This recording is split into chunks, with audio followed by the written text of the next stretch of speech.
Tomem muito cuidado com os amigos com quem vocês andam, especialmente quando eles fazem, já entregam o que tem que ser dito, né, no sermão seguinte. E tratar não mate é bem complicado.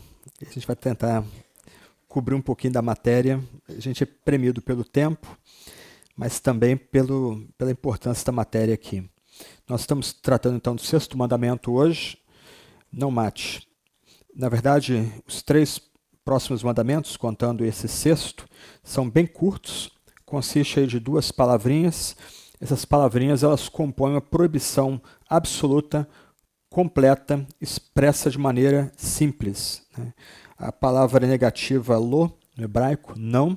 Então, não mate, não cometa adultério, não furte. Só que, como o Tiago mencionou domingo passado, ao final do culto, né, eu acho que até para deixar gravar, né, vocês poderem gravar o que tem que ser tratado aqui hoje, para fazer o checklist, não deixar nada de fora, né? Mas mesmo que o mandamento seja curto, simples e direto, não mate, ele acaba tratando de matérias bem extensas, como pena capital, guerra, suicídio, eutanásia, aborto. Todas essas matérias aí da ética são ligadas ao sexto mandamento, não mate. E eu queria, então, começar destacando qual é o princípio que subjaz o mandamento. O tema geral é a vida deve ser respeitada, e o princípio que se destaca no mandamento é o princípio da proteção da vida. E aqui eu preciso deixar bem claro, se nós não entendermos esse princípio, nada que venha depois vai fazer muito sentido para vocês, ok? Mas o que o mandamento quer destacar, baseado no conjunto global da revelação bíblica, é que os seres humanos são distintos de toda a criação. Os seres humanos foram criados à imagem de Deus, somente os seres humanos têm esse privilégio, e isso os coloca acima de todo o restante da criação, sejam seres animados ou inanimados, mas o fato dos seres humanos terem sido criados à imagem e semelhança de Deus, como o texto de Gênesis diz, os torna distintos. O que significa sermos criados à imagem e semelhança de Deus? Significa que somente nós, seres humanos, dentre todas as outras criaturas, tem essa capacidade de amar não só o Criador, amar o semelhante, mas também se relacionar criativamente, amorosamente com o restante da criação. Se você quiser talvez visualizar o ponto aqui num desenho, né, você pode fazer um bonequinho, desenha aquele bonequinho, as perninhas, né, magrinho. Então, o bonequinho em relação a Deus, você faz um triângulozinho lá em cima. Então, o ser humano, porque foi criado à imagem de Deus, ele tem essa capacidade, ele foi criado capaz de se relacionar com o Criador. Você pode botar outros bonequinhos do lado, ele é capaz de se relacionar com os seus semelhantes. E embaixo você pode botar árvores, peixes, aves, etc. Ele é capaz de se relacionar com toda a criação. Isso que significa o ser humano ter sido criado à imagem e semelhança divina. Então esse é um ponto importantíssimo que subjaz ao mandamento não mate, é o pano de fundo do mandamento. De toda a criação, a humanidade é a única que foi estabelecida acima das demais criaturas por ordem e autoridade divina. Quando Deus termina de criar, fazer toda a criação, você deve lembrar que em todo o tempo, como que sendo aí o refrão de um grande hino, Deus vai dizendo que tudo que ele cria é bom, e quando ele termina de criar o ser humano, ele vai dizer que tudo que ele criou foi muito bom. Ele entra no seu Shabá, no seu descanso, mas ele cria esse ser humano para ser o seu corregente, o seu vice-regente. Ele cria o ser humano para ser o seu jardineiro autorizado de toda a criação. Ainda que a queda tenha manchado a imagem e semelhança com a qual o ser humano foi criado, permanece no ser humano uma dignidade que é distinta de toda a criação. Por isso o mandamento, não mate. Na medida então que o ser humano é esse ser criado de forma distinta de toda a criação, o ser humano, por exemplo, tem mais importância do que os animaizinhos domésticos que a gente tanto gosta e ama. O ser humano tem mais importância do que as florestas e matas, por mais que a gente tenha que valorizá-las. O ser humano precede importância todo o restante da coisa criada. Por isso, esse ser humano, criado em imagem e semelhança divina, ele recebe uma proteção divina, e daí o mandamento, não mate. Tirar a vida de um ser humano, então, é pecar contra essa honra e contra esse direito de Deus. Na medida que se só Deus tem o poder de criar o ser humano, nenhuma outra criatura, nem mesmo semelhante, pode tirar a vida de outrem, porque isso é literalmente atentar contra o próprio Deus, é pecar contra o próprio Deus. Isso deveria ser óbvio para a gente. Talvez tenha sido óbvio para os nossos pais, nossos avós, para aqueles que lutaram contra a Alemanha nacional-socialista na Segunda Guerra Mundial, mas não é mais óbvio para a gente. Uma criança chega à juventude, educada pelos meios de comunicação, tendo visto pelo menos 8.000 horas de assassinatos e morte. Como é que essa criança lida, então, com a morte? De forma banal. Para ela, a morte é algo que não a choca, não cria nela um senso de revolta e de indignação, porque um outro ser, criado à imagem e semelhança divina, teve a sua vida interrompida de forma violenta e bárbara e de forma brutal. Nós, ao vivermos, parafraseando aqui a frase de Hannah Arendt, né, sobre a banalização do mal, nós não tomamos como óbvias as noções de que uma vez que Deus criou seres humanos, a imagem e semelhança de si mesmo, os seres humanos então são dotados de sacralidade. A vida humana recebe um tipo de sanção e proteção divina. Daí o fato de que se o mandamento ele tem uma ênfase claramente negativa, não mate, do outro lado, positivamente, o mandamento ele reconhece a sacralidade da vida. Nós não podemos tirar a vida do próximo, porque a vida do próximo também é criada à imagem e semelhança divina, ainda que o pecado tenha desfigurado ou manchado a imagem que Deus deu a ele. Então esse é o princípio que está por trás do mandamento, o princípio da sacralidade, da santidade de toda a vida. Mesmo o mais duro pecador, eu citei há pouco a Hannah Arendt, e ela escreve o seu famoso livro sobre a banalização do mal, quando ela era jornalista em Jerusalém, acompanhando o julgamento de Adolf Eichmann, que era um dos principais carrascos de judeus nos campos de concentração da Polônia. Mesmo um homem como Eichmann, mesmo sendo um ser humano sórdido, responsável pela morte de milhares de judeus, talvez 1,5 milhão de judeus, ele ainda tinha dignidade de um julgamento justo, e ele o teve em Israel, porque ele foi criado à imagem e semelhança divina. Então, para provar a superioridade do Estado de Israel contra a máquina de morte da Alemanha nazista, esse homem foi sequestrado em Buenos Aires, levado para Israel, teve um julgamento justo, com direito a ampla defesa em Israel, e terminou executado. Porque entendia-se que, se esse ser humano foi criado à imagem e semelhança divina, ele teria que ser tratado como alguém que tinha uma vida protegida pelo próprio Deus, ainda que ele tivesse comportamentos completamente infames e horrorosos. Esse é um ponto importante para a gente entender o desdobramento do mandamento. O que significa a proibição não matar, o que implica a proibição não matar. A proibição surge porque nossa vida já é protegida. Há uma sanção divina sobre a vida do ser humano. Ela é protegida pelo próprio Deus, posto que o ser humano foi criado à imagem e semelhança desse único Deus que é o nosso Criador. E quando a gente entra nesse mandamento, mais do que quando a gente trata do quarto mandamento, o mandamento do descanso, do Shabá, nós começamos a notar como é difícil distinguir entre o que é lei civil e o que é lei moral. Em outras palavras, a gente começa a notar que esses dois mandatos são intercambiáveis. As ordens que Deus dá para todos os homens e mulheres em todo o tempo e no espaço, seus mandatos morais que transcendem a questão cultural, transcendem a sua ação na história, e do outro lado, a sua lei civil, que toca a sua relação com um povo especial, um povo eleito, um povo em que Deus de fato é o reino, um tipo de teocracia em que Deus não só dá leis, mas Ele quer que essas leis sejam implementadas para que esse povo seja um povo diferente de qualquer outro reino ao seu redor, de qualquer outra nação ao seu redor.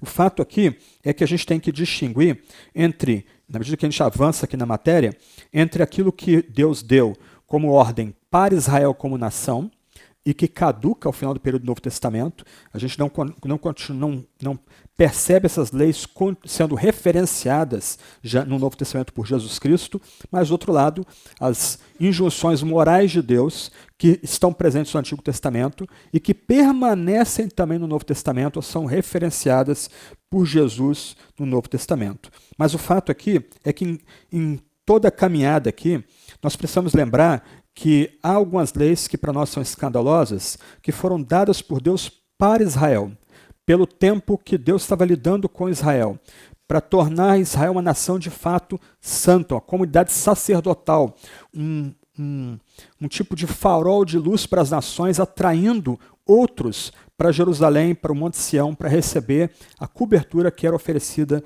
no templo. Mas, do outro lado, essas leis se encerrando ao período do Novo Testamento. Isso não quer dizer que a gente deva descartar essas leis. Por exemplo, a gente vai tratar da pena capital. A gente vai cobrir alguns tópicos apenas aí ligados à lei da pena capital no Antigo e Novo Testamento. Ela é um teste para o ponto aqui. Ela é uma lei civil, é uma lei que Deus ordenou para a nação de Israel.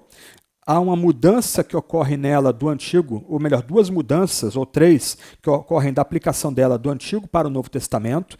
E hoje, nós não estamos obrigados a nos colocar debaixo da lei capital, ou lutar para implementar a lei capital, em nosso país, por exemplo, mas a gente pode usar todo o debate que precede a afirmação da lei capital, da pena de morte no Antigo Testamento, para tratar de debates debates jurídicos, né, ligados ao campo jurídico no tempo presente. Mas são algumas palavras introdutórias ligadas ao primeiro ponto. O mandamento não mate é um mandamento que protege a vida, que lembra que a vida é sacra, que ninguém pode dispor da vida do outrem como lhe convém, fazendo violência ao próximo. Aí entro no meu segundo ponto. Matar ou não matar? Aparentemente há uma contradição no mandamento e no procedimento de Deus durante o restante do Antigo Testamento. Porque no restante do Antigo Testamento, a gente ouve de guerras sancionadas por Deus, ouve da pena capital sendo usada em Israel, sancionada pelo próprio Deus. E aí, será que há uma contradição entre o que o mandamento diz e a ação de Deus por meio de seus agentes humanos na história de Israel, sobretudo no Antigo Testamento? Não há contradição.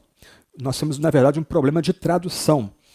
O mandamento em hebraico é lo hassar. A ideia aqui não é meramente não matar. A ideia da palavra hebraica empregada aqui, hassar, é não assassinar ou não assassinar de forma violenta. Então, o mandamento não é uma ordem absoluta contra qualquer tipo de morte. Porque no Antigo Testamento a gente vai encontrar, por exemplo, guerras sancionadas pelo próprio Deus, Deus lutando essas guerras, eu vou tentar cobrir isso daqui a pouco, mas o fato é que o mandamento não colide com o resto da revelação da Escritura, porque o mandamento, apropriadamente interpretado, deveria ser traduzido como não assassinar. O mandamento, então, é uma proibição de todo assassinato violento, ou para aqueles do campo jurídico, né, pensando no nosso Código Penal, artigo 121, é uma proibição de homicídio doloso, ou uma proibição absoluta de todo assassinato com intenção, ou intenção de cometer assassinato. Esse verbo nunca é usado no Antigo Testamento, por exemplo, para legítima defesa, para morte acidental, para execução de assassinos, para guerra. A palavra que a gente tem aí em Êxodo, Êxodo 20, não matar, não é empregada nesses contextos. Ela é usada para suicídio, sim, mas não para homicídio não premeditado ou acidental.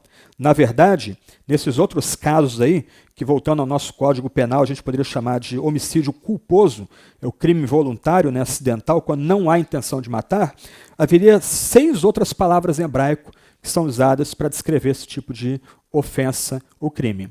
Então, o mandamento deveria ser melhor traduzido como não assassine.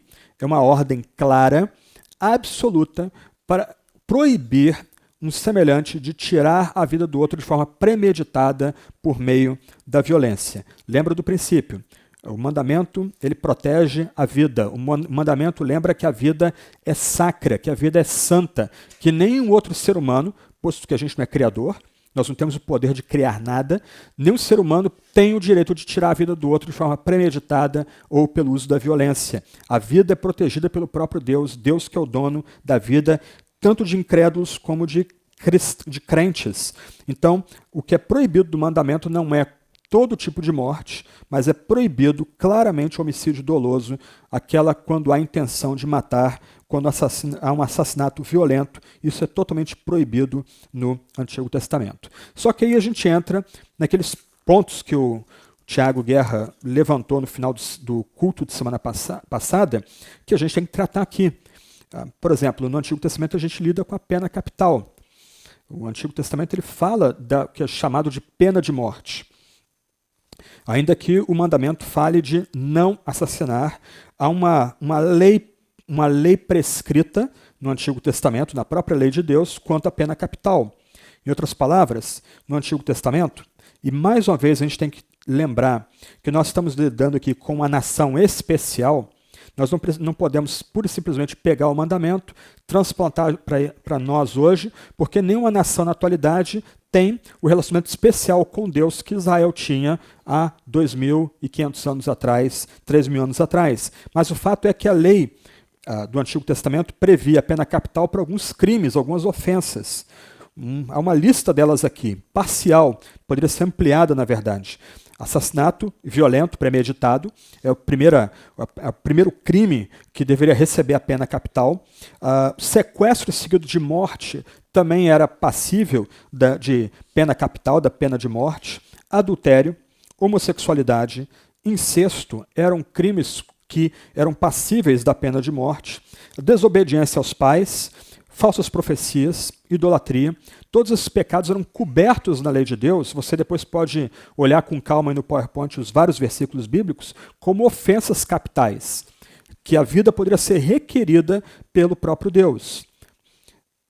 Mais uma vez, nós estamos lidando aqui com o Antigo Testamento, com uma forma de tratamento de Deus singular, Deus tratando o seu povo de forma singular, como uma comunidade sacerdotal, como uma comunidade totalmente santa, uma comunidade para ser distinta de todas as outras nações ao seu redor, uma sociedade onde o estrangeiro é bem-vindo, mas o estrangeiro ele deveria abraçar integralmente a lei de Deus como o nativo. Nós estamos falando de uma nação que gozava de uma relação com Deus que nenhuma outra nação, na atualidade, tem como gozar. E aí tem um ponto importante aqui. Pessoas culpadas dos vários outros crimes descritos nessa lei, elas podiam pagar resgate para não ser mortas. Mas não havia saída nenhuma para crime de assassinato premeditado ou crime violento. Não havia como aquele que cometeu um crime violento fugir da sua própria culpa. Quando havia o chamado homicídio culposo, quando não havia intenção de matar, a pessoa podia buscar refúgio numa cidade, chamada de cidade de refúgio, ela ficava abrigada ali. Um vingador familiar, uma pessoa designada pela família para vingar o sangue derramado, não poderia entrar naquela cidade de refúgio. A pessoa permaneceria na cidade de refúgio até o sacerdote morrer e ela estava libertada ali daquele crime de sangue que não foi premeditado, o chamado homicídio culposo. Por que esperar até o sacerdote falecer? É uma imagem do que a gente vê no Novo Testamento. É necessário que o sangue do sacerdote cubra a ofensa para que a ofensa seja perdoada. Mas isso no caso do homicídio culposo, não do homicídio doloso. Para o caso do homicídio doloso, não havia perdão. O mandamento era simples, uma justiça exata. Vida por vida, dente por dente, olho por olho. Já que esse que premeditou o crime, esse que cometeu um crime violento, ele tocou em algo que é sagrado para Deus, a vida do próximo. Nas últimas eleições, nós escutamos aí um dos candidatos falando, citando um ditado da Bíblia, né? Quem salva a vida salva o mundo inteiro.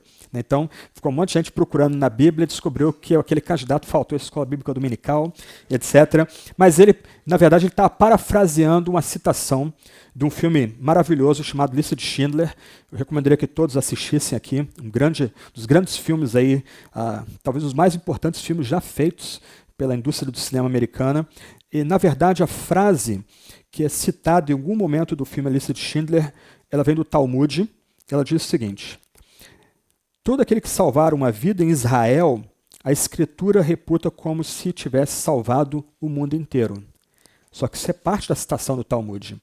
O Talmud, a citação inteira diz o seguinte: todo aquele que destruíram a vida em Israel, a Escritura reputa, presta atenção, como se tivesse destruído o mundo inteiro. Para nós isso é chocante. Por que para nós essa afirmação é estranha, dói nos ouvidos?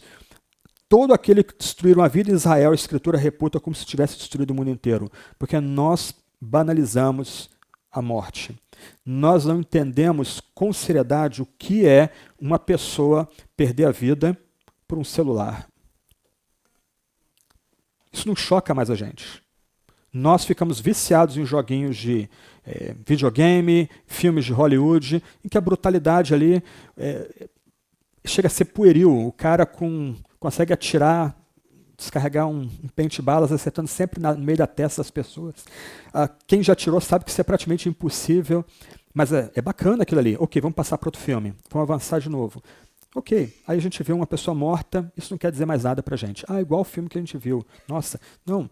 Para nós, tradição judaico-cristã, uma morte ofensiva. Porque um homem, uma mulher, criado à imagem e semelhança de Deus, teve a sua vida ceifada por outro. Ela tocou em algo que não era dela. A morte não deveria ser algo banal para nós, ela deveria nos ofender. Ela deveria nos comover, ela nos deveria nos levar à ação. Eu era pastor no Rio de Janeiro, na favela, na zona sul do Rio de Janeiro, quando em 2005, 2005 para 2006, os traficantes de uma região do Rio de Janeiro se reuniram e tocaram fogo no ônibus cheio de pessoas dentro. Morreram várias pessoas ali, inclusive uma menininha de 2 anos de idade. Eu lembro que uma das imagens mais chocantes que a televisão mostrou era um desenhozinho mimeografado que a mãe usava com a menininha para distrair a menininha enquanto ela fazia a limpeza no centro da cidade onde ela trabalhava. Um crime bárbaro, brutal, mas você não via bandeira do estado do Rio de Janeiro a meio pau, não via luto sendo decretado no Rio de Janeiro. Um tipo de crime que depois se tornou comum, hoje é comum, e nós nos acostumamos, para a nossa própria condenação, a banalizar esse tipo de crime, mas o Rio de Janeiro não parou. A governadora da época disse que estava doente e foi para sua ilha de refúgio na Guanabara para não dar nenhuma declaração pública sobre aquele crime. Não havia prefeito, não havia vice-governador indo no hospital para mostrar solidariedade com pessoas que sofreram tal crime bárbaro, horroroso, que nem em lugares de conflito militar e terrorismo você vê esse tipo de crime. Mas o que mais espantou os cariocas foi a rapidez que o tráfico resolveu o crime. Rapidamente, enquanto a delegacia de sequestro estava lá tentando saber quem que tinha mandado tocar fogo no ônibus e quais as razões daquele crime, o tráfico rapidamente descobriu quem tinha mandado tocar fogo, começou a matar todo mundo e dizer que onde a polícia pegar os corpos, e a coisa foi tão rápida que até os que não foram, não caíram na mão do tráfico, correram para a delegacia para se entregar na delegacia. Mas é o tipo de situação que deveria chocar a gente, porque algo que é sagrado aos olhos de Deus, a vida de uma pessoa, mesmo que não cristã, foi tocada. E aí o Talmud reza: todo aquele que destruir a vida em Israel, a Escritura reputa como se tivesse destruído o mundo inteiro. Por isso que, de todos os crimes em que havia pena de morte, havia sido decretada a pena de morte, somente o homicídio doloso era sem perdão. Era vida por vida, dente por dente, olho por olho. Porque aquele que tirou a vida de forma fria, calculada, aquele que tirou a vida do seu semelhante por meio de violência, ele não tem como criar a vida de novo, ele não tem como doar a vida. Então, em Israel, nesse relacionamento especial que Deus tinha com essa nação, essa pessoa tinha que entregar sua vida no lugar de outro. E o que espanta a gente é que, na verdade, a pena capital, a pena de morte, é uma ordenança da própria criação no texto sagrado. Por exemplo, em Gênesis capítulo 9, verso 6, a gente vai notar lá que o Deus mesmo diz para Noé que se alguém derramar o sangue de uma pessoa, o sangue daquele que fez a violência, será derramado. Por quê? Porque Deus fez o ser humano segundo a sua imagem. A vida é sacra. A vida é protegida pelo próprio Deus, mesmo do incrédulo. Ele precisa de Cristo, mas ele foi criado antes à imagem e semelhança de Deus. Lhe é dada dignidade, lhe é dado status. Ele recebe um selo que o destaca de toda a criação. Então há algo profundamente errado em nossa escala ética quando nós ficamos mais espantados quando um animalzinho doméstico sofre violência do que uma pessoa é assassinada, muitas vezes por motivos banais e pueris. Então, o Antigo Testamento apresenta, no caso do homicídio, uma justiça exata. É vida por vida, dente por dente, olho por olho, sangue por sangue. E o Antigo e o Novo Testamento mostram que Deus ordenou e Deus ordena a pena capital e executa a pena capital por meio dos próprios seres humanos. E aqui há uma diferença, então, entre o Antigo e o Novo Testamento. No Antigo Testamento, a pena capital era realizada pela família da vítima. Era a família da vítima que tinha o direito e também o dever de, por assim dizer, purificar Israel e purificar Judá daquele que cometeu homicídio, daquele que peca contra a vida dos seus semelhantes. Mas, e aqui tem um ponto, no Novo Testamento não é mais a família que tem o direito de executar a pena capital, mas, para usar aqui a linguagem de Max Weber, somente o Estado agora é que tem o monopólio da violência. Paulo vai lembrar em Romanos 13, 4, que o Estado é que tem a espada. E a espada, irmãos e irmãs, no contexto do Novo Testamento não fazia carinho. A espada, a espata, era uma arma de matar, uma arma de execução. Então, no Novo Testamento, agora, não é mais as menores células da sociedade, a família, a menor célula da sociedade que é a família, que tem o direito de executar esse tipo de justiça final. No Novo Testamento, somente o Estado pode executar a justiça, somente o Estado tem o monopólio do uso legítimo da força física, da coerção dentro do seu território. Então, nesse sentido, quando policiais são chamados a usar de violência como último recurso para parar o homicida, para parar o homem violento, a gente não deve se alegrar com o que acontece ali, mas, do outro lado, a gente entende, a gente reconhece que Deus sancionou aquela ação para refrear o pecado e para refrear o mal. Eu não tenho tempo de esgotar a matéria aqui, não quero nem esgotar o assunto, só estou traçando alguns pontos aqui sobre a pena capital e sua relação com o mandamento não mate.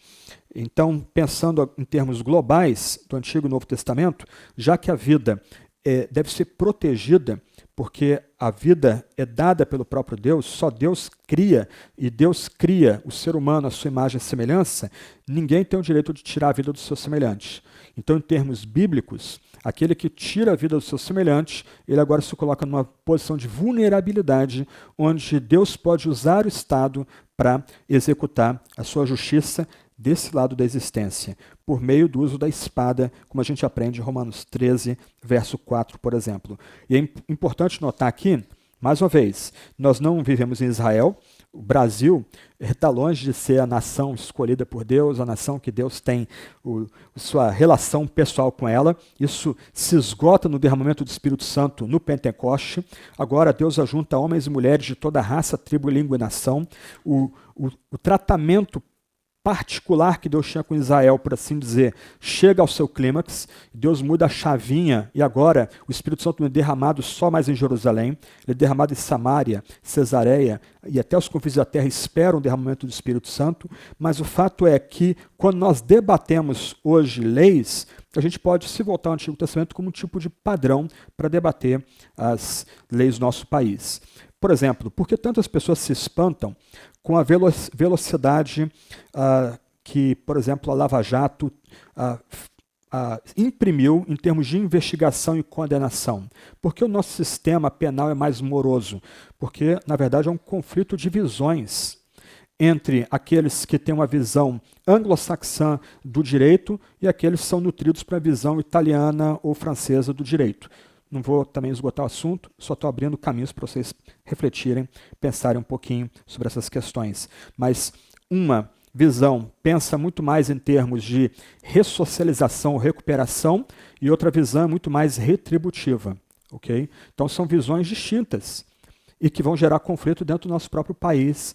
Alguns alegres porque a Lava Jato está alcançando poderosos e com muita celeridade julgando e condenando e implementando as penas. De outro lado, um sistema garantista tentando refrear o avanço da justiça. Então você tem esses conflitos por causa de visões distintas. E aí, nesses debates, a gente pode tentar pensar, bom, o que a gente pode encontrar na Bíblia de um exemplo prévio de como ministrar a justiça? Como a gente se posiciona frente a esses debates? Então, a pena de morte é dada na Sagrada Escritura até para ajudar a gente com esse ponto, mas lembrando que no Novo Testamento é reconhecido agora que é o Estado que tem o monopólio da violência. O indivíduo ele não pode mais, junto com a sua família, apedrejar uma pessoa por qualquer razão que seja. É o Estado que detém esse monopólio, não mais a família ou muito menos o indivíduo. Um outro tópico importante aqui é a guerra. Então a gente vê no Antigo Testamento Deus ordenando guerras contra Amaleque, contra os filisteus, contra os amonitas, contra Jericó, Ai, contra os cananeus. É Deus que ordena essa guerra, uma guerra santa, uma guerra de purificação, de limpeza do território. E aqui a gente tem que lembrar, e vou retroagir a Gênesis, quando Deus mesmo diz, 400 anos antes do povo entrar nessa terra da promessa, que ele não é Abraão que vai entrar na terra, porque o cálice da ira de Deus não foi completado. Aquelas nações que estão naquela terra prometida ainda não chegaram à totalidade da maldade que elas vão fazer. Então, de certa forma, as chamadas guerras santas do Antigo Testamento remetem a gente ao juízo vindouro.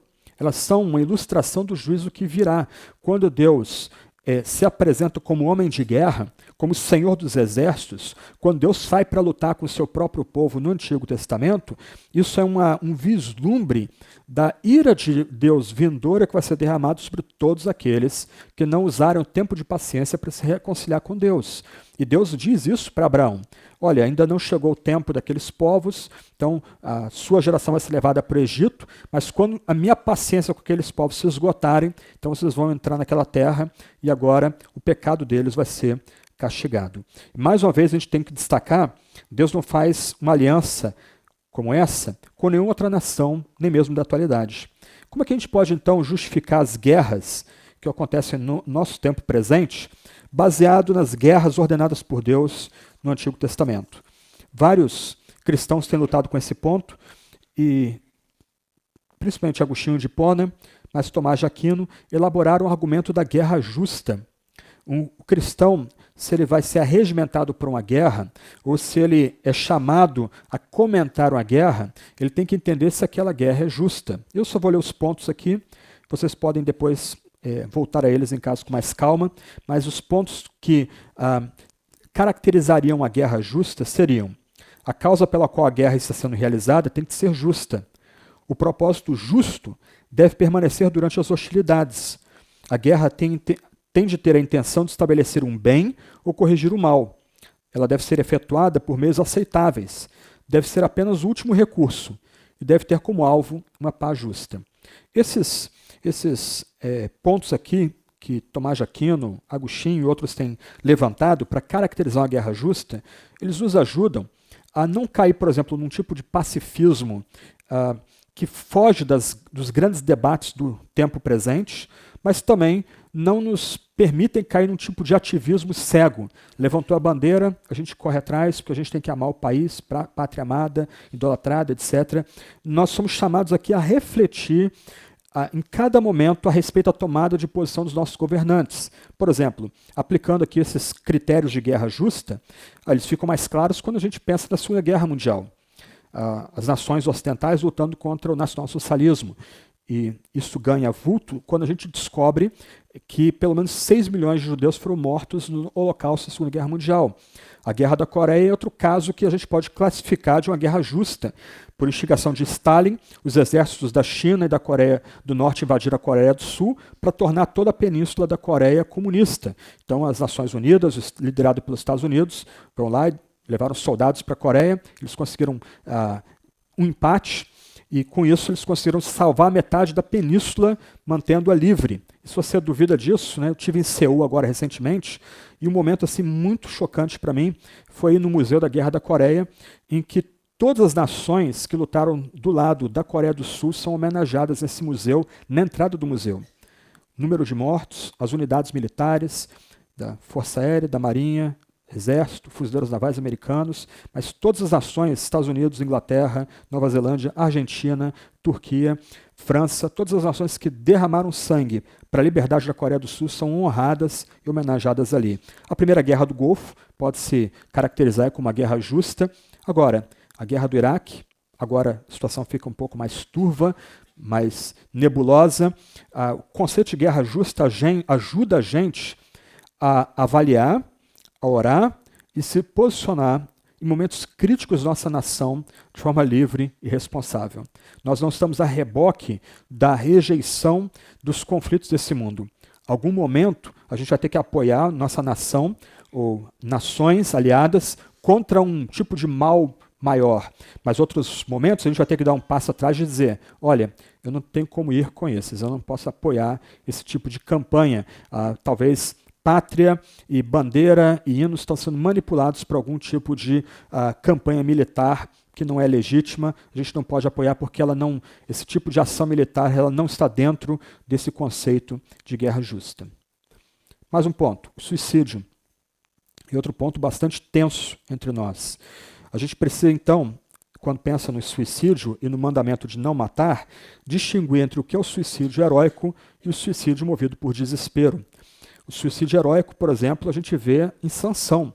O que Sansão faz no livro de Juízes? Ele cego, sabendo que ele tem um destino a cumprir, ele se agarra às colunas do templo e ele invoca Yahvé e consegue derrubar as colunas do templo. O templo cai sobre ele é morto, mas o texto vai terminar dizendo que na morte dele, ele cumpriu o seu destino, ele literalmente decapitou a liderança da Filístia e permitiu que o povo de Israel, as tribos de Israel, tivessem mais um tempo de liberdade contra o invasor da Filístia. Aqueles que conhecem história militar já estão familiarizados, por exemplo, com militares de um pelotão dentro da trincheira, combatendo o inimigo. De repente vem uma granada, então um dos militares daquele pelotão, por causa do senso de corpo, ele se joga sobre aquela granada e ele absorve toda a explosão daquela granada e ele é homenageado. Isso é o que a gente chama de suicídio heróico. Aqueles que gostam de histórias militares vão encontrar várias situações similares desse gênero. Até mesmo os pilotos kamikazes japoneses da Segunda Guerra Mundial, eles podem ser rotulados como um suicídio heróico. Primeiro, o alvo deles era puramente militar. Eles eram como terroristas islamitas tentando destruir o modo de existência ocidental. O alvo deles era puramente militar. E eles são celebrados no Japão como heróis, como os fundadores do atual Japão. Inclusive, cristãos se arregimentaram para ser pilotos kamikaze. E é tocante ler as cartas desses pilotos, eles se despedindo de seus pais, dizendo que eles vão se entregar para salvar o grande Japão, a nação do Japão, e eles, ao se despedir dos seus pais, eles mencionam que esperam reencontrar seus pais na ressurreição do corpo. O suicídio heróico tem que ser, então, distinguido do suicídio movido pelo puro desespero. Uma pessoa que chega numa situação, entre aspas, normal, que não essas postas há pouco, a tirar sua própria vida, ela faz isso premida por desespero, muitas vezes numa situação de depressão profunda. Então, quando a gente pensa em suicídio, a gente tem que fazer a distinção entre esses dois modos, suicídio movido por heroísmo e pelo desespero. E do outro lado, a gente condena o suicídio movido pelo desespero, mas a gente não condena o suicida. Esse é um ponto importante. Também não tenho como desenvolver o ponto. Eu vou só citar Bonhoeffer aqui. Ele cita isso no seu livro de Ética. Bonhoeffer foi um mártir cristão importante do século XX. Ele diz, não há, então, lei humana ou divina que possa evitar o gesto do suicídio. Somente o consolo da graça e o poder da intercessão fraternal podem ajudar em tal provação. Não é o direito à vida, mas a graça de poder continuar vivendo sob o perdão de Deus que pode resistir a essa tentação do suicídio. Aí presta atenção. Mas quem haveria de afirmar que a graça de Deus não pode abranger e carregar também o fracasso diante dessa mais dura tentação? Isso é interessante. A Bíblia não condena a eternidade aqueles que, tentados pelo suicídio, pelo desespero, acabam se rendendo a ele. Isso é um ponto importante. A Bíblia, dos 6 6 casos de suicídio que você tem na Bíblia, 5 os casos são condenados. O de Sansão, não. Ele é contado como herói da fé no final. Ok? Então, a gente condena o suicídio, mas não o suicida. E a gente tem que tomar cuidado aqui com isso, já que nós não somos quem dispensa a graça, mas Deus o é. Né? E ele tem poder de perdoar todos os pecados. E ele, de fato, perdoa todos os pecados. Eutanásia, só mencionando alguns pontos aqui ainda, é o ato de tirar a vida de uma pessoa que esteja sofrendo de dor incurável e muita dor. A gente tem que distinguir aqui, quando trata de eutanásia, o chamado cuidado paliativo, que alivia o sofrimento, a obstinação terapêutica, que atropela a dignidade da pessoa, né, mantendo-a viva contra todos os prognósticos, e a eutanásia ativa, que afirma a vontade de pôr fim à vida. E nos últimos tempos nós temos ouvido aí de histórias chocantes de pessoas lutando na justiça para terminar a vida de entes queridos, ou o próprio Estado entrando no debate e ordenando que os meios de sustentar certa vida sejam encerrados ali. Mas o ponto aqui importante é que a gente tem que distinguir entre matar e deixar o processo da morte seguir o seu livre curso. É um debate complicado, mas o jogo de palavras aqui é importante. Uma questão, pensando aqui no cuidado paliativo, é dar à pessoa uma boa qualidade de vida em seus momentos finais de existência. Do outro, e isso é completamente reprovável por parte da ética cristã, é simplesmente interromper a vida enquanto aquela pessoa ainda pode amar e ser amada, ela pode demonstrar carinho e amor às pessoas ao seu redor, ela pode de alguma forma experimentar o ter sido criada à imagem de Deus com aquelas que estão ao seu redor. Então a eutanásia é um pecado contra a vontade de Deus, contra a dignidade humana e contra o juramento médico de preservar a vida. E, por último, nessa sequência de questões aí que a gente tem que tratar quando fala de não matar, entra a questão do aborto. No passado, a prática do aborto poderia render uma ação penal para quem a praticasse. Hoje, supõe-se que ela é um direito legal, simplesmente a questão de direito do próprio corpo. A pessoa não pode cometer o aborto e ela não precisa dar conta disso para ninguém. Diga-se de passagem, um baita de um argumento machista, né? Porque um neném nunca é feito por uma única pessoa. Então a ideia básica é o seguinte: a mulher está dizendo, meu corpo, minhas regras, mas ela não está entendendo que no final ela entra numa armadilha machista e que no final é ela sozinha que vai lidar com as consequências da decisão que ela tomar ali. O homem, ok, não, é seu corpo, suas regras, você resolve isso sozinha. O que foi gerado daquela situação é o que a mulher vai ter que caminhar sozinha, vai ter que lidar sozinha com ela ali. Só que isso também criou uma indústria da morte. Por exemplo, nos Estados Unidos, de 1970 a 2015, segundo dados oficiais do Centro de Controle de Doenças, né, e Prevenção de Doenças na América, 45 milhões e 789 mil abortos foram realizados na América. Até metade do século XX, era um princípio reconhecido por todos que já há vida no ventre da mãe. Mas agora, com os novos debates suscitados aí por essas noções seculares, né, o que se tem ali não é vida, né, não é nem vida em potencial, é outra coisa que não vida. Com isso, cria-se todo um tipo de linguagem asséptica para justificar uma verdadeira máquina de aborto. Para você ter uma ideia, o nacionalsocialismo matou 20 milhões de pessoas em mais ou menos 10 anos. Né? E aí você tem esses números assustadores só na América. 45 milhões de abortos realizados somente num país supostamente cristão. O aborto é tão escandaloso que em Israel havia apenas uma lei para regular o caso.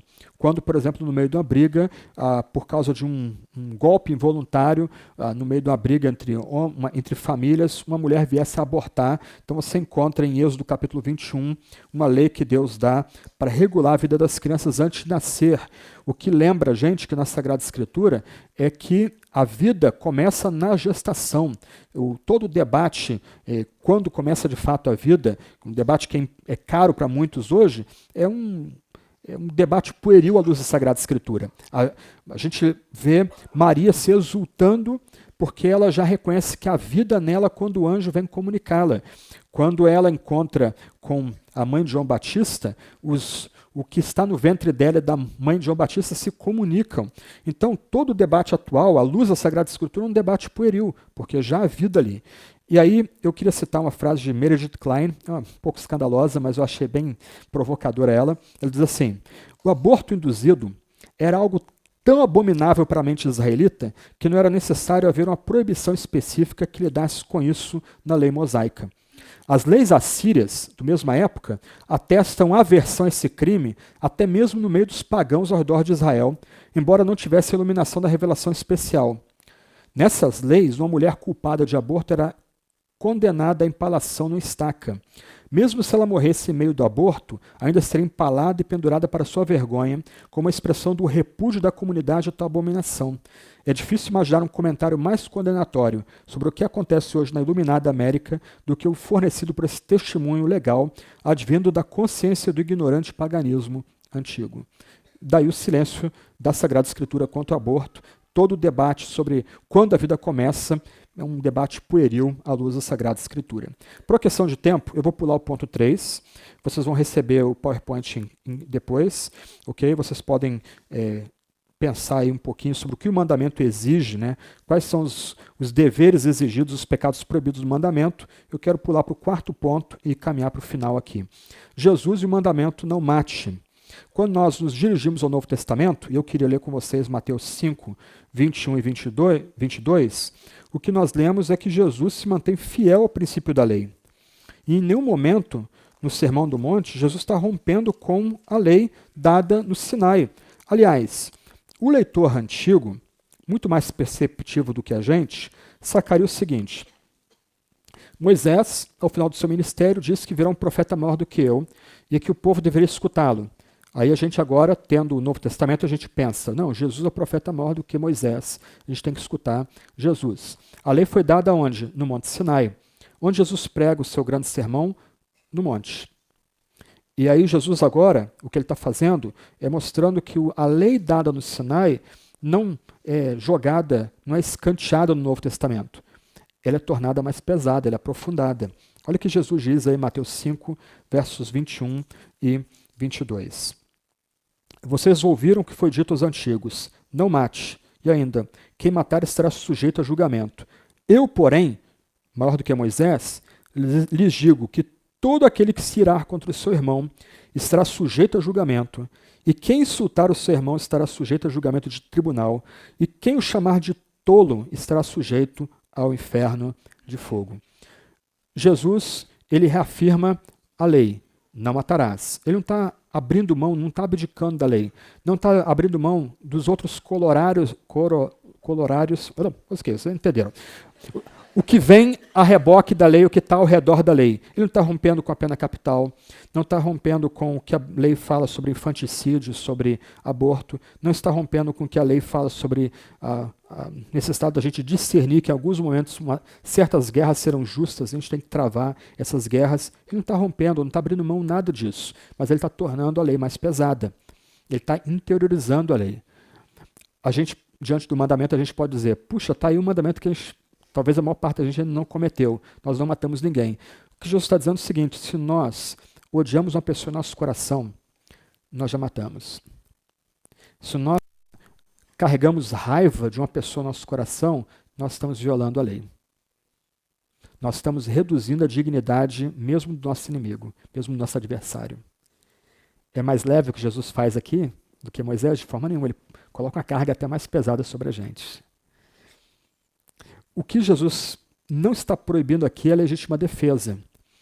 Em Êxodo 22, 2 a 3, é dito a respeito da legítima defesa. Um dos pontos que eu gostaria de abordar com vocês, mas não tenho tempo, é que nós pecamos quando nós tiramos a possibilidade de pessoas defenderem a si e defenderem aqueles que são amados por eles diante do que faz a violência. Isso é um pecado. Quando o Estado tira de nós, que nos é uma garantia legal, né? Quando o Estado tira de nós a possibilidade de legítima defesa, o Estado, que tem o monopólio da violência, está pecando contra a gente, nos colocando numa posição mais frágil. Mas Jesus aqui não está rompendo com a legítima defesa. Por exemplo, em Mateus capítulo 5, versos 38 a 42, ele fala, né, vocês ouviram o que foi dito, olho por olho, dente por dente, eu porém lhes digo, não resistam ao perverso, se alguém lhes der um tapa na face direita, ofereça-lhe também a face esquerda, se alguém quer processar você e tirar a túnica, deixa que leve também a capa, se alguém obrigar você a andar 1 milha, vá com ele 2, dê a quem lhe pede, não volte as costas ao que lhe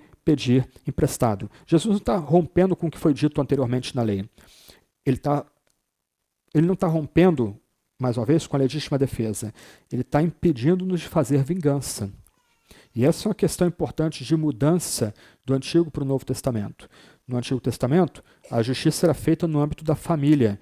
E a família no Antigo Testamento era muito maior do que nossas famílias, ok? Esse é outro ponto. A família do Antigo Testamento não era pai, mãe, filhos. A família do Antigo Testamento tinha os sogros, as sogras, as várias relações, cunhados, concunhados. A família estendida abarcava toda a tribo. Então, a justiça era feita num contexto familiar/tribal. A gente não pode impor ao Antigo Testamento nossas visões de família como temos hoje. A família incluía inclusive os servos do Antigo Testamento. Até mesmo escravos eram incluídos na família. Eles eram protegidos pelo estatuto familiar. Então, o que Jesus proíbe aqui, e proíbe completamente a vingança. Jesus aqui está dizendo que... Ele não está dizendo que o tapa na face é uma ameaça à vida. O tapa na face é um insulto. Se nós somos insultados, a gente não deve tomar vingança contra aquele que nos insulta. A gente entrega a Deus o fazer justiça. Quando alguém nos processa no tribunal, a gente não deve fazer vingança contra eles. A gente entrega a Deus que ele, de fato, faça justiça pelo processo legal legítimo. Quando o soldado romano exigisse um serviço de um judeu como guia e intérprete, esse cidadão judeu não deveria tomar uma espada e aproveitar e, como sicários, matar aquele soldado romano. Ele não pode fazer vingança. Ele entrega a sua colaboração ao invasor a Deus para Deus fazer justiça. Um pedinte pede uma capa, não é papel nosso matar aquele pedinte ou fazer vingança contra aquele pedinte. E o que Jesus faz aqui é vedar completamente a possibilidade de nós fazermos vingança.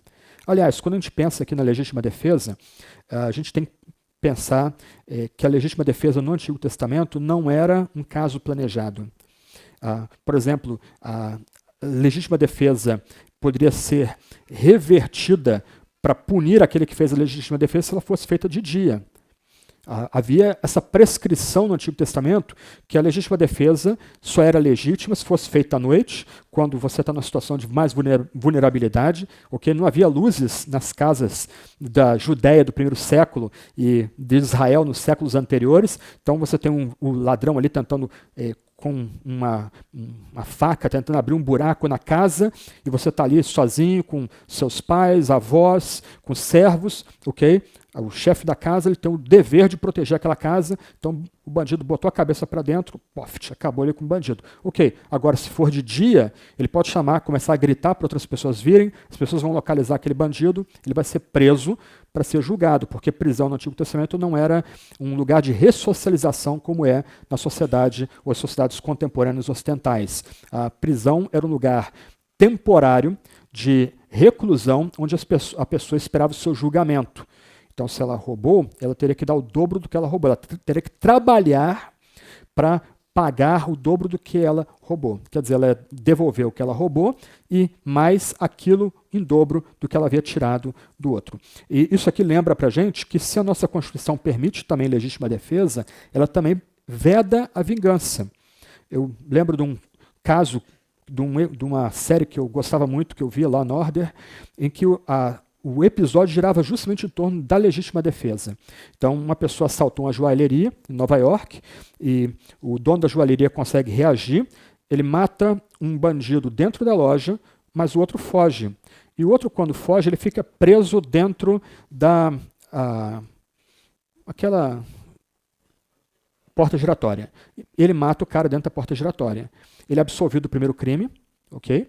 Mas ele é condenado pelo segundo crime.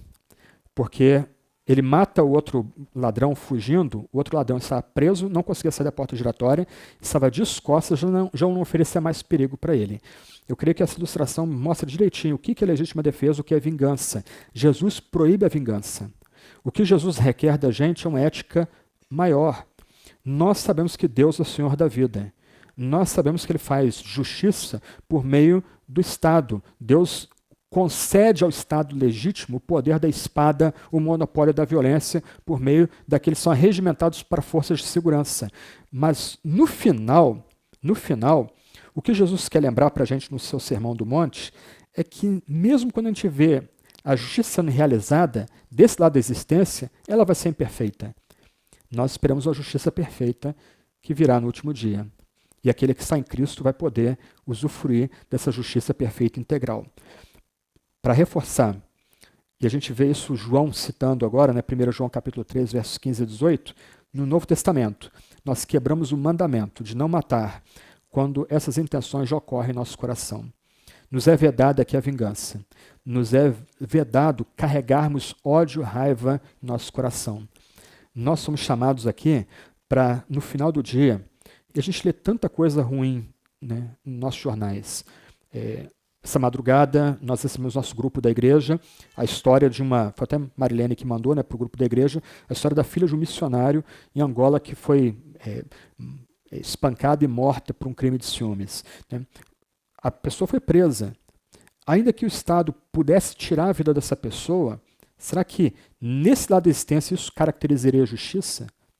A justiça seria a filha dos missionários voltar à vida. Mas isso não vai acontecer desse lado da existência.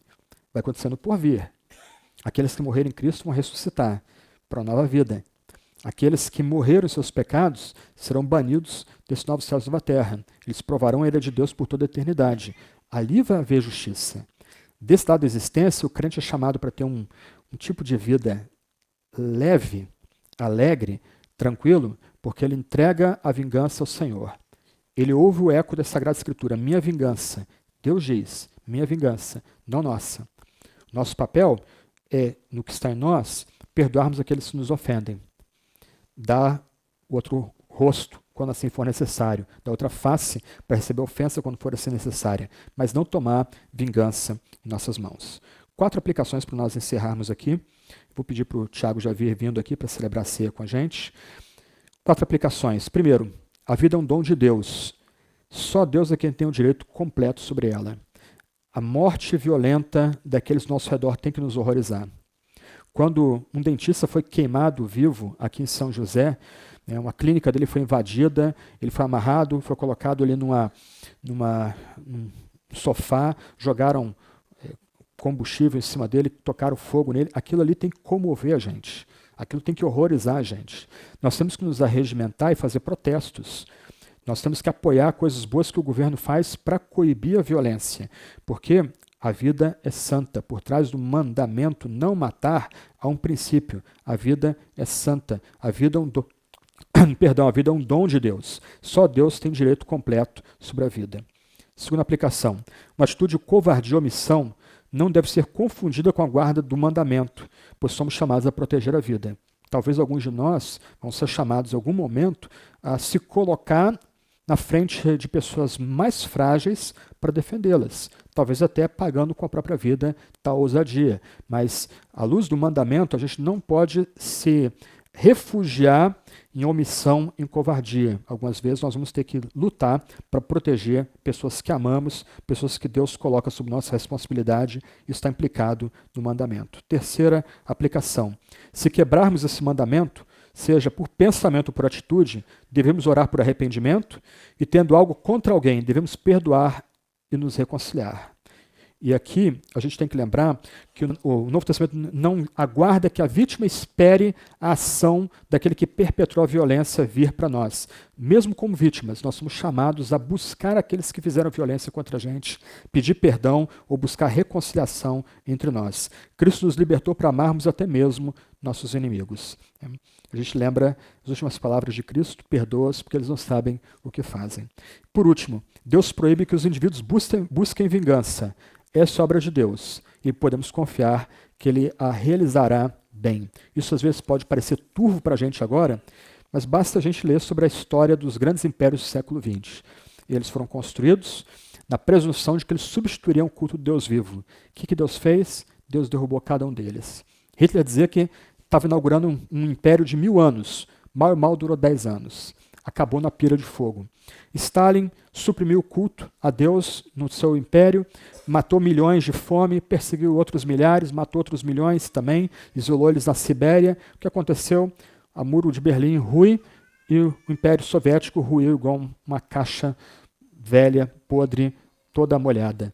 Os impérios vêm e vão. Deus permanece. Deus é justo. A vingança pertence ao Senhor. De forma nenhuma, nunca a nós. Nosso papel é buscar reconciliação e buscar perdão. Vamos orar e a gente vai celebrar a nossa ceia hoje.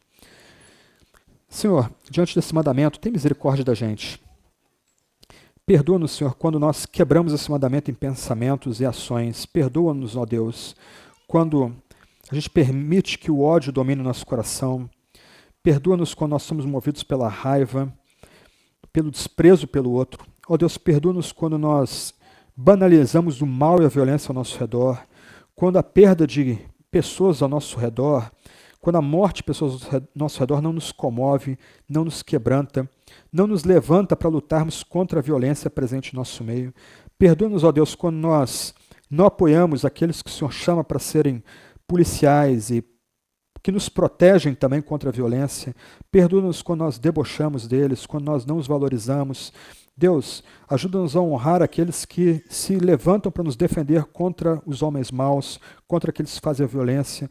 Ajuda-nos a honrarmos estes, Senhor, que têm dedicado sua vida a nos proteger contra a violência, aqueles que têm recebido do Senhor a espada e a sanção para punir o mal desse lado da existência. Ó Deus, diante de tudo isso, ajuda-nos. Cobre-nos com tua bondade, cobre-nos com tua misericórdia, cobre-nos com tua proteção e ajuda-nos a descansar que haverá uma justiça perfeita no último dia, que será ministrada pelo Senhor mesmo. Em nome de Jesus que nós oramos. Amém.